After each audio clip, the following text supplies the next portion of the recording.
Alhamdulillahilladzi arsala rasulahu bil huda wa dinil haqq liyudhhirahu 'ala dini kulli walau karihal musyrikun wal munafiqun. Allahumma shalli wa sallim ala sayyidina wa habibina wa syafi'ina wa maulana nabiyyina Muhammadin wa ala alihi wa ashabihi ajma'in, amma ba'du. Segala puji dan syukur marilah kita panjatkan kehadirat Allah Subhanahu wa taala, yang mana pada kesempatan yang mulia ini kita masih bisa duduk bersimpuh, bermuajahah, bersilaturahmi dalam rangka melaksanakan kewajiban kita salat maghrib, dan alhamdulillah bisa kita laksanakan secara berjamaah dan dilanjutkan dengan thalabul ilmi, pengajian setiap malam Kamis ba'da maghrib. Semoga langkah Bapak menuju Masjid Al-Hidayah ini Allah balas dengan pahala yang berlipat ganda, amin ya rabbal alamin. Dan semoga kumpulnya kita di sini menjadikan satu wasilah, satu sababiah Allah curahkan rahmat, Allah curahkan keberkahan, amin ya rabbal alamin. Dan semoga kita tidak kembali ke rumah masing-masing kecuali Allah ampuni dosa dan kesalahan kita, Allah kabul segala hajat tujuan kita, amin ya rabbal alamin.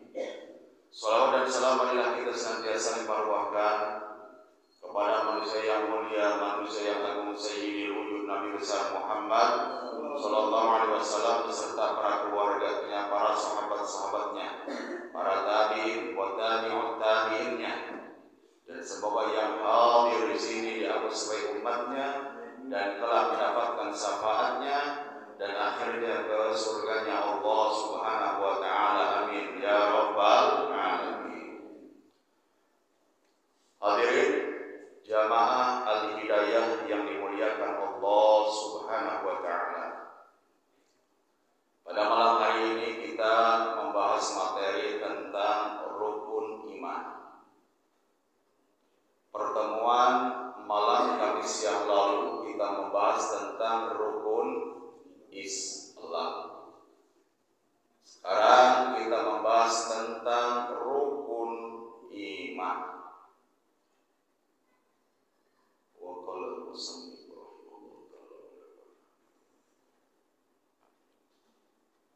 Faslun utawi iki kupasol arkanul imani, utawi piro-piro rukun iman iku sitatun nenem. Jadi rukun iman itu ada 6. Mungkin sudah pada paham dan sudah pada hafal. Jangankan kita yang sudah tua, anak-anak kita pun sudah hafal rukun iman itu ada 6. Antuk mina billah tegese siji arep yenta beriman kalawan Allah, wa malaikatihi lan piro-piro malaikat Allah, wa kutubihi lan piro-piro kitab Allah, wa rasulihi lan piro-piro rasul Allah, wa bil yaumil akhir lan kalawan dina kang akhir, wa bil qadari khairihi lan kalawan takdir baguse qadar, wa syarihi lan alane qadar minallahi ta'ala iku tetep saking Allah ta'ala. Rukun iman ada 6. Yang pertama beriman kepada Allah. Tanamkan di dalam hati kita keimanan, kepercayaan tentang zat Allah Subhanahu wa ta'ala. Kita harus percaya, harus yakin bahwasannya yang menciptakan langit dan bumi beserta isinya adalah Allah Subhanahu wa ta'ala. Dan iman pun adalah al-imanu ma'rifatun bil qalbi. Iman itu dikenali dengan hati,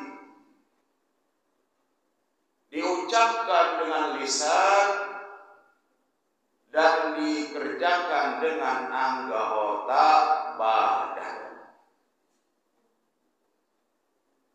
Tidak beriman seseorang apabila hanya sekadar di lisan saja saya beriman kepada Allah, akan tetapi anggota badan dan hatinya mengingkari kepada Allah.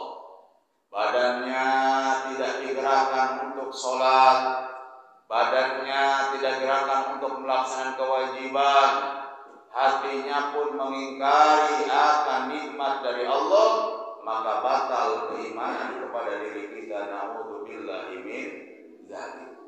Ini bahasan hampir sama dengan fadilah iman yang kita kaji kemarin malam Selasa. Itu fadilah iman, ini tentang rukun iman. Ini fikihnya, kalau kemarin khusus hadisnya. Jadi harus sempurna,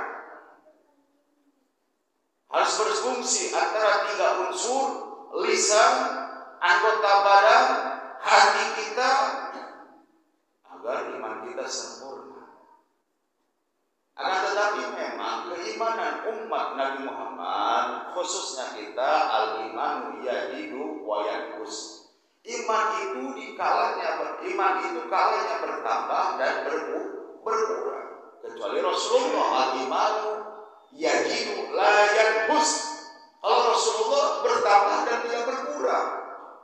Kalau kita umatnya Nabi, imannya kadang-kala bertambah, kadang-kala berkurang. Ini pun efek kepada ibadah kita. Karena iman sebuah setir untuk melaksanakan ibadah. Kalau iman kita lagi berkurang, ibadah pun males. Benar gak? Ya. Boroni sholat sunnah, sholat wajib males, lamun iman orang berkurang. Tapi ketika barometernya iman kita sedang naik-naiknya, ibadah semangat. Benar gak? Hadir di majelis taklim, sholatnya berjamaah, sholat sunnahnya dilaksanain, berarti iman kita sedang bertambah. Lantas bagaimana kalau kita ingin memperbaharui, ingin mengecas keimanan kita? Maka dalam keterangan sudah jelas, perbarui imanmu dengan memperbanyak membaca la ilaha illallah. Perbarui iman kita dengan memperbanyak la ilaha illallah, dan perbarui iman kita dengan banyaknya hadir di majelis taklim, mendengarkan nasihat-nasihat ulama. Paham? Mudah-mudahan yang hadir di sini Allah terus tambah kekuatan imannya, wabil khusus al-akhir pribadi. Amin ya rabbal alamin. Yang kedua, kita harus beriman kepada malaikat-malaikat Allah. Selain kita harus hafal malaikat-malaikat Allah, kita harus beriman kepadanya. Malaikat Allah ada berapa? Banyak. Yang wajib diketahui ada 10. Jibril, Mikail, Israfil, Ijrail, Munkar wa Nakir, Raqib Atid, Malik, Ridwan. Ya, apa? Ya, 10 jam tugas-tugasnya. Ya, harus iman bahwa ada makhluk Allah, yaitu malaikat, beserta tugas-tugasnya. Apalagi kita hidup dalam dunia tidak lepas dari pengawasan Allah melalui malaikat Raqib dan Atid. Ya, jangan sampai kita merasa tidak diawasi oleh Allah, diawasi. Si fulan berbuat jahat, berarti yang nyatetna malaikat Atid. Si fulan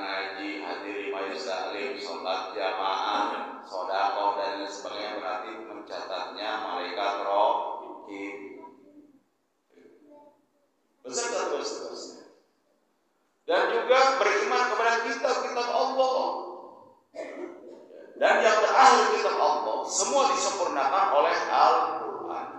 Karena Al-Quran hudan linnas, petunjuk bagi manusia, hudan lil muttaqin, petunjuk bagi orang-orang bertakwa.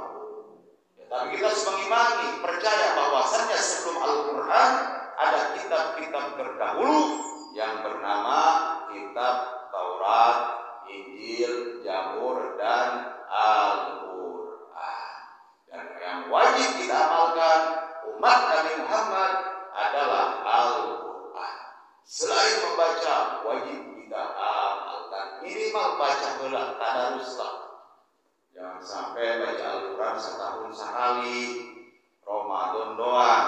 Biasakeun tiap ba'da sholat, tiap punya waktu luang, buka Al-Quran. Mau saya 2 ayat, maka baca Al-Quran. Siap? Insya Allah. Wa rasulihi, dan Rasul-Rasul Allah, Rasul Nabi dan Rasul banyak, puluhan ribu. Ya. Ada yang mengatakan Nabi dan Rasul 313. Tapi yang wajib kita ketahui adalah 25 Nabi dan Rasul, dari Nabi Adam sampai Nabi besar Muhammad Sallallahu Alaihi Wasallam. Wajib kita hafal, wajib urutannya tahu, hafal, dan wajib kita mengimani bahwasannya ada nabi-nabi terdahulu membawa syariat dan ditutup oleh Nabi besar Muhammad Sallallahu Alaihi Wasallam. Ada nabi, ada rasul, ada ulul azmi. Jadi wajib paham dan mengimani kita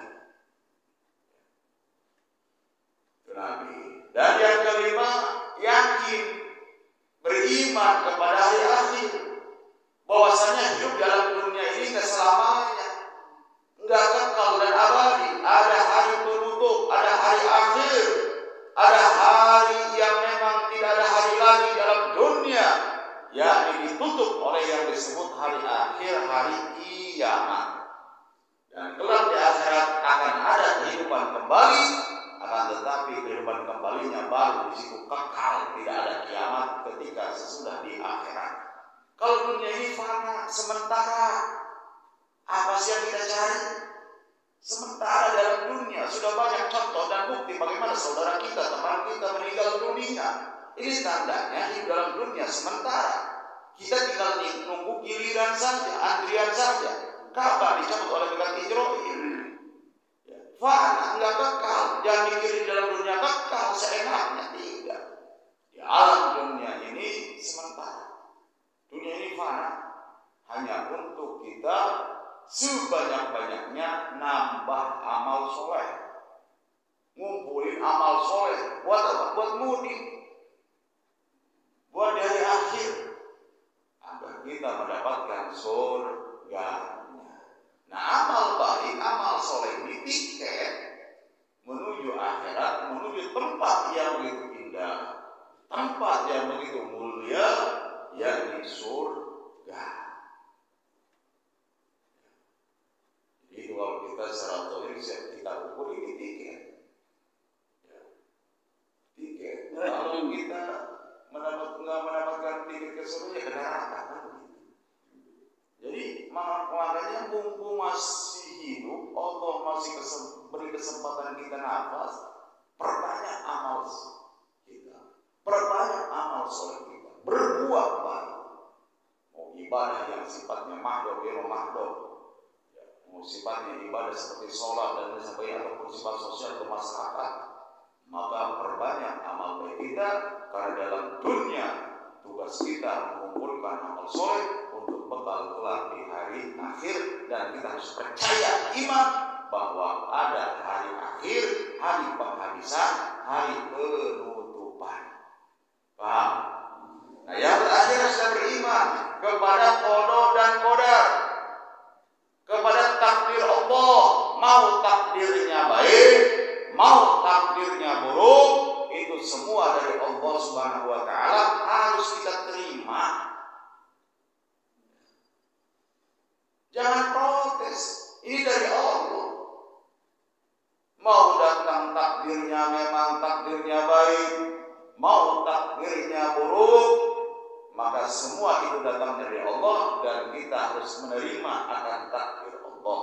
Yang penting hidup dalam dunia adalah ikhtiar, berjuang,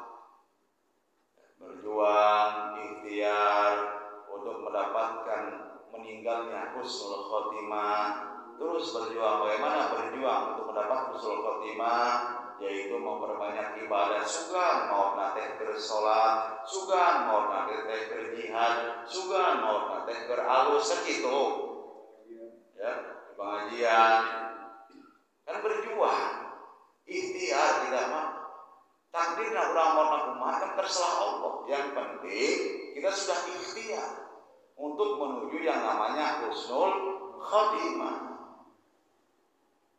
Tapi kan ini gambaran, jangan sampai kita kagak ibadah, ya, aidah harlogi, semua kebutuhan jasad dipenuhi, apa yang jasad inginkan dituruti, mau sate beli, rada yang lada-lada beli rujak. Tetapi kalau rohani kita pengen ibadah, kita sulit mengikuti, benar nggak? Jangan sampai begitu. Makanya berjuang di alam dunia ini untuk hasil kita, hasilnya husnul khotimah. Jadi percaya akan takdir Allah yang baik maupun yang buruk. Tancapkan dalam hati kita keimanan. Siap? Insya